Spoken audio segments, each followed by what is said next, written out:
Welcome back, everyone. Good morning. Thanks.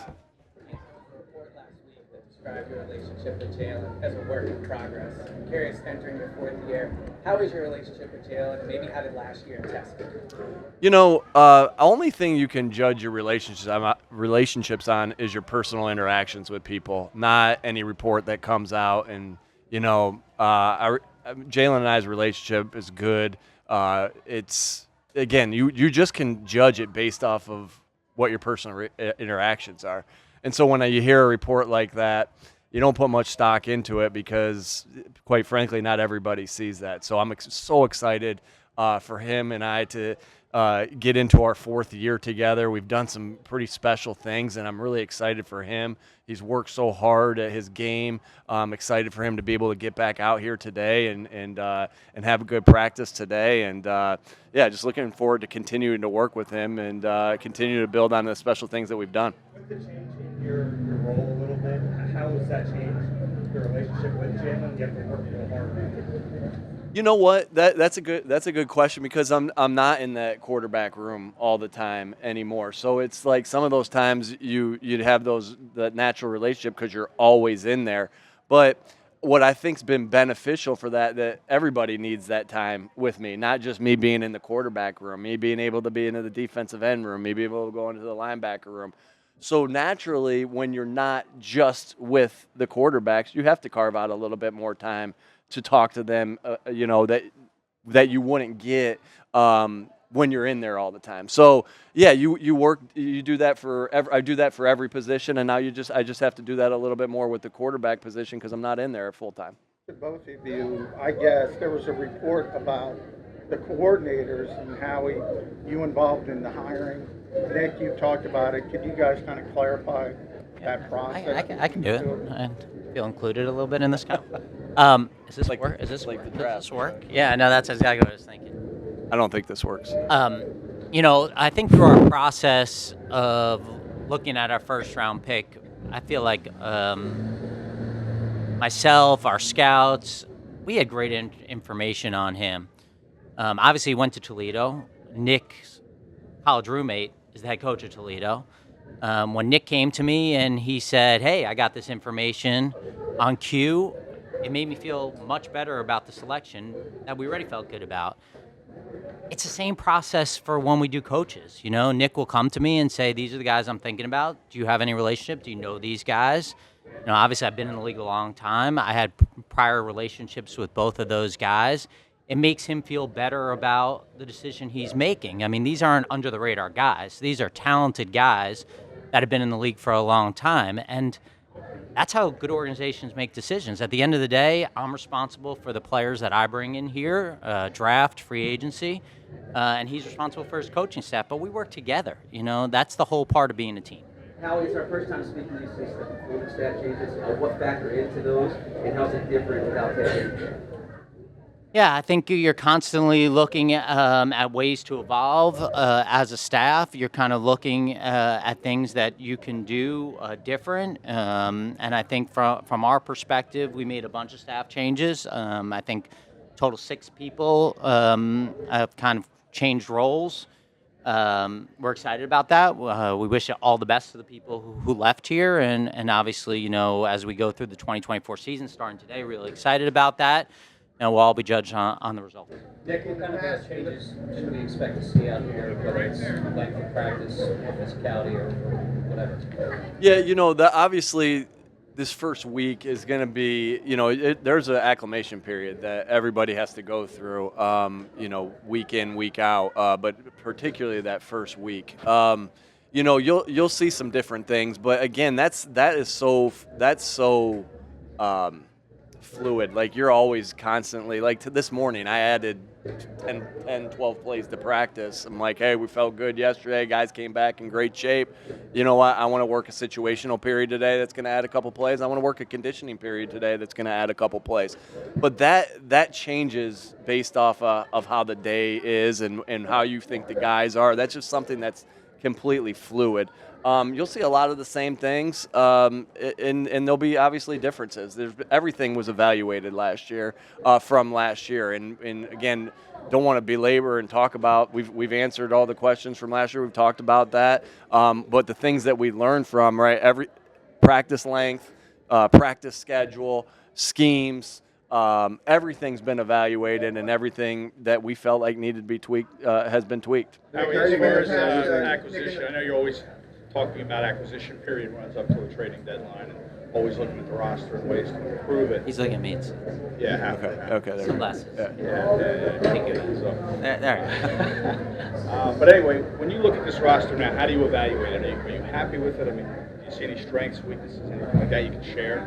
Probably look at it a little differently. I don't think that I'm ever looking at it kind of in those terms. I feel really excited about the opportunity to evaluate these guys on a daily basis and see where we are as a team, see where we are as a roster.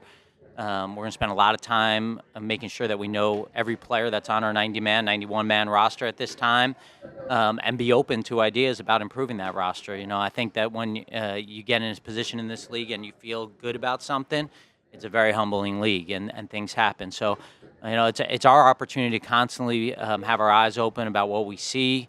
The beautiful thing, I said it to a coach this morning, the beautiful thing about it is everyone here is ours, so you're not playing favorites because you've brought everyone in here. At the same token, we have an obligation to put the best team forward, whether that's including the practice squad and the 53-man roster, and we'll never be content. That would be a disservice to our fans, to our players, to our coaches. Nick, how are you mad at the past? Jalen Hurts expressed dismay at the fact that he's had to change coordinators, offensive schemes on a yearly basis. This past year, obviously, there's been a change. Even in this last offseason, he said he wished he had coaching consistency, such as maybe a Jeff Stoutland at the offensive line here on the Eagles. There seems to be a discrepancy between what he thinks is going to be 95% changing in the offense versus what you have said. How much more does he have to learn this offseason? We're all in a work in progress as far as learning different things on our offense, on our defense, on our special teams, things we're doing situational football. Obviously everything we do as far as changes we make in the staff, changes we make to your offense or your defense is all for what we believe is good for the team and will help us. Even staffs that have the same play caller, they tweak things year in, year out, right? Because if you stay still in this league will catch up to you quickly. And so, as far as the percentage or anything like that, we are working to do what we do best. So, like I said, there's things that there are things that we've done well in the past that we'll continue to do. There's things that are going to be new tweaks and new things completely. And like I said to you guys, I think I said this after, as far as a play may look exactly the same on tape, right? You may say, okay, I'm looking at this play. Oh, I saw them run that play a bunch last year, and they ran it a bunch this time. But sometimes you're coaching it a little bit differently, and that's evolving as an offense. That's that happens even when you have the same a similar staff, similar staff. But there are people that are same on the staff, right? The tight end coach is the same. The running back coach is the same. The assistant head coach, who's Kevin Patullo, is the same. Right, the wide receiver coach is the same. The offensive line coach is the same. TJ has moved up in his role to assistant offensive line coach. So there are a lot of similarities in coaching styles and coaching staff, and some of the things that we're doing with little tweaks here and there. I would also say, and this isn't related to Jalen, the hardest part about continuity in the NFL from front office, from a coaching staff, is that you win, you lose people. You lose people. And so it's really hard to keep a lot of good people in place for a long period of time. This is nothing about Jalen, but just in general. So, it's just probably a little bit different than other industries where it's hard to do that. And, of course, I'm sitting here. And what have your thoughts been on the Giants' Hard Knocks? The Giants aren't Hard Knocks? my thoughts. We got to mind our own business. I think we got enough on our plate than worrying about everyone else. And from my perspective, every day I come in here and there's things that we got to do to make sure that we're doing the right thing and we're getting better. And so it's hard for me to really judge what anyone else is doing. How are you managing having lost Cooper for 3 weeks? Affect your plans for him? Sorry. How does Cooper DeJean's injury affect your plans for him and set him back at all? Well, obviously it sets him back, right? To not be out here the first 3 weeks, but we were excited about him when we drafted him. We were excited about the things that he did during OTAs and the offseason work, and we're still excited about him. He's going to have to take his mental. He's going to have to get a lot of mental reps these next couple weeks that he'll be out rehabbing that injury. And he'll do that. I'm confident in the person that he'll do that. He's going to have to work hard at that. And then, and then be able to come back when it's his time to come back, when that injury's healed itself up, and then get those physical reps. I'm really confident that he'll do that, though, because we've spent so much time on the person as well as the player, and excited about that he'll do that, what he needs to do in the classroom. And I would just add to that. I'm sorry, Coach. I would just say that also, we're bummed. That's our second round pick. We want to see him out here on the first day, but we also think that this guy's going to be with us for a long time. And so we have tremendous confidence in his ability to pick things up and to come back and kind of keep running. And obviously it's a long season and we're counting on him. How you see guys run big rolling out every summer around this time. Do you avoid that for the most part? I guess less than half of that under contract. What goes into that? How important is that? And how much, do you spend making sure that doesn't happen? Yeah, I think it starts with ownership. I think it starts with Jeffrey's ability to let us sign guys early and to try to get out ahead of things, which we couldn't do without his help and his support. So I think he deserves the credit on this. Listen, again, you're dealing with 91 guys. Like, you're going to have issues. It's not going to be perfect. And I actually thought what Fred Warner said was really freaking unbelievable, where it's like, the better you get, the more of those issues you're going to have. So when you're a good team, people are going to be responsible for making you a good team, and those players are going to want to be compensated that way. Those coaches, the front office personnel, and so I think it's just the nature of a business. I think that obviously, the key for us has been to go to guys early and try to get ahead of those things, but it's not perfect, and I'm sure sitting here we'll have issues going forward, and I think that it's hard to understand, what goes on in those situations from other teams, because we're sitting here with kind of our own issues and our own situations. As you go into camp here, are you looking at Beckham primarily at guard or tackle, and are you looking at Bradbury primarily at safety or corner? Again, versatility is going to be key for guys, and so we'll see as camp goes along, but. Makai's going to have to be able to do both, and James is going to have to be able to do both. And so looking forward to seeing some of that with those guys. And but like I said, that's fluid as it goes on. You'll see some of that out here today. As you turn over at the receiver position, how do you feel about that third spot? Yeah, really excited to get out here and see the candidates that we have. We brought in guys that we think have talent and the ability to contribute for us, but to sit here and say like that's not something we're going to be watching every day and seeing who step up and how the chemistry is with Jalen, it's important, and I think that you look at it throughout the league, that position's an important position. We brought in guys in free agency. We drafted a couple of guys, and I think it's something that we're going to be watching, among other things, daily and see who steps up. Talk about getting acclimated this first week.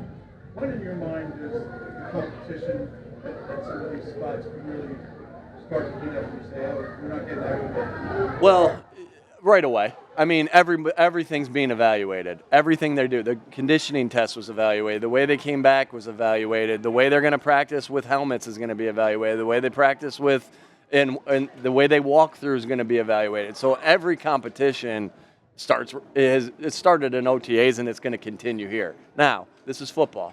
right? And so when those pads come on, it's different, right? And especially for certain positions, it changes completely of when you have the pads on and when you don't have the pads on. So everything's evaluated. Everything competition is being happening. That's a core staple of who we are as a program. Compete, toughness, all those different things, because that's what we base our program on. But naturally, some positions step up even more when the pads come on. Along those lines, what's the plan for right guard over the next couple of days? Yeah, we'll see. Obviously, don't have to release a depth chart yet. Don't have to say what our plans are, just like we don't have to say what our plans are for our end of game defense. That would be something that we are continuing to work through. Obviously we'll see as we go, and looking forward to today. And Tyler will start out there at the right guard position today as we start. But we'll see how that goes. Nick, you talked about that 30,000-foot view you have now, and I know you're constantly evaluating things, but it is a little bit of a different role. Did you come into this day one with one or two different things that say, hey, now I can do this a little bit more, now I can focus?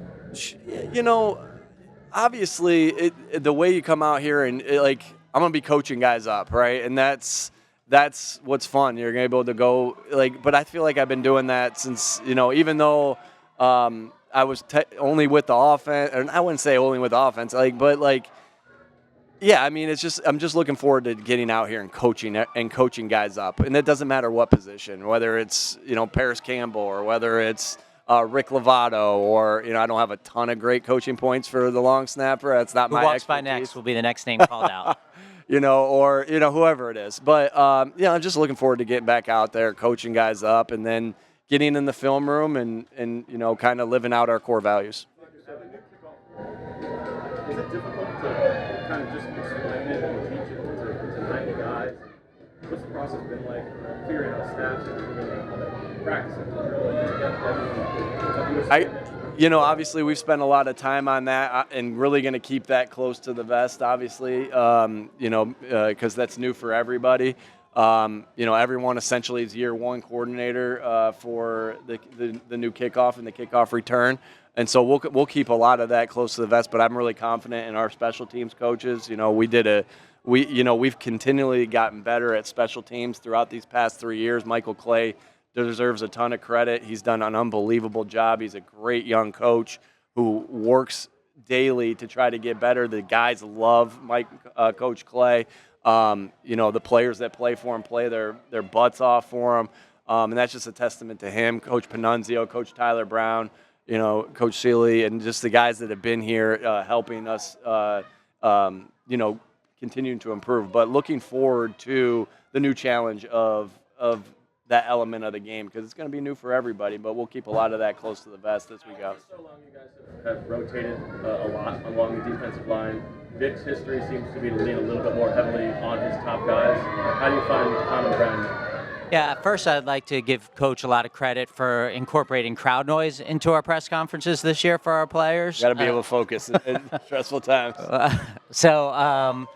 I think obviously you have to adjust to whoever the coordinator is and what they do. In a lot of ways, it's exciting, to see what our guys can do. We have a lot of young players, certainly in the interior of our defensive line, that should be able to play maybe a little bit higher percentage of the snaps. But you still need guys rotating. You still need good players. I think it's always been important to us to have a lot of defensive linemen who can play at a high level through the course of the year and that can come in and rotate. That's not going to change. Will look exactly the same, where maybe, you're taking a number that's 55 or 60 and now you're at 65 or 70. Probably not. I think also that's why the conditioning is so important. That's why our players coming into camp into great shape, knowing that they're going to play more.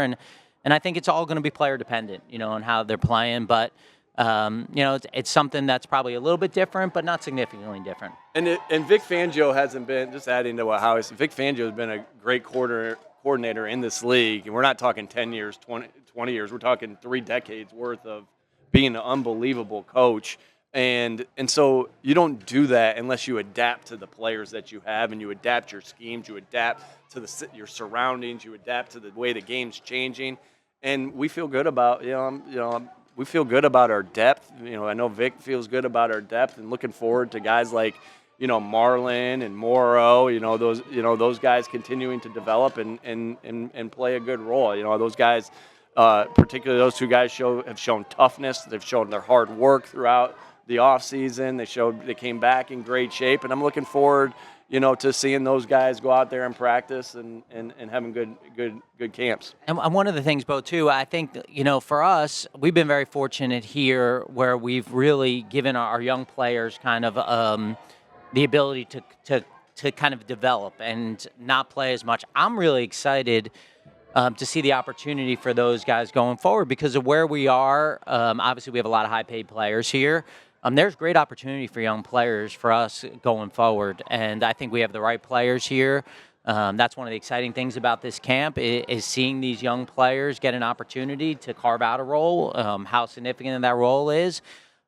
Because I think, you look at our sport, you look at a lot of different sports, and there are opportunities for young players to develop, and you don't really know how they're going to develop and how they're going to play until they get the opportunity. And because of the teams we've had in the past couple of years, which has obviously been good, some of those young players haven't had as big a role. So I'm really excited about that and watching that. Obviously, I'm biased. We brought those guys here, but it'll be fun to watch. Time for a couple more. With the in terms of the secondary, last year lots of injuries. How much more prepared is this secondary for this season? And in relation to how Vic uses that, is it also equipped for his system? Well, we'll see. Obviously, we got to go with what we see here going forward. We brought in a lot of new people into our secondary. We thought it was an area that we had to address. I'm really excited, again, to see those guys go out and play. I think, I didn't do a good enough job last year fortifying the secondary, and it showed with our depth. Our best teams have had our best depth with our best players. And I'm ready to call plays in hostile environments after this press conference. This time last year, you were viewing Kobe as the top linebacker. Where is he now going into the season, both from an organizational perspective and health-wise? That's going to be something that's a great That's going to be a great competition to play out. I believe we added some great guys in free agency and the draft. I'm really excited. I mean, you look at some of the things, and we'll never say, hey, these are the positions we're excited about the battles at. But sometimes Howie and I talk about it, like, man, I can't wait to see that linebacker position. We feel really good about the guys that have been added and the guys that were back from last year, and just so excited to see how that goes. Now, Nakobe came back in great shape, worked his butt off. He said to me yesterday, "Man, are we putting the pads on tomorrow?" When I walk past him, I know he's ready. I know he's ready mentally. I know he's ready physically. I'm excited to see him, and I'm excited to see that position. I think I broke that rule talking about a couple positions I'm excited about, right? I think for us, we have tremendous confidence in Nakobe. That's why we drafted him. That doesn't change. And sometimes it's because of how much you liked him throughout the process and bringing him here. So we're really excited about him. He's got the right mentality. There's no question in my mind what his contributions were to one of the best defenses in the history of college football. I know that just from watching the tape. I know that from talking to the coaches. And then the opportunity is there. The opportunities at that position, I think, we're excited to see what that brings. Obviously, it's a position that in Philadelphia we understand comes under a little bit more of the microscope, and that's probably warranted. Last one, Tim. Jalen, what are the key things that you're looking forward to see him in his development as a leader as he enters year 5? Yeah, I've been fortunate to be with Jalen now coming on my 4th year. I think he's got tremendous energy, tremendous work ethic. Just like all of us, everything that he feels like he can continue to work on, he will do. This is a guy that obviously has brought us tremendous success since he's been our starting quarterback, has played at a tremendously high level. I have tremendous confidence in him that whatever he has to do to continue being an MVP candidate, he will do. All right. Thanks, folks.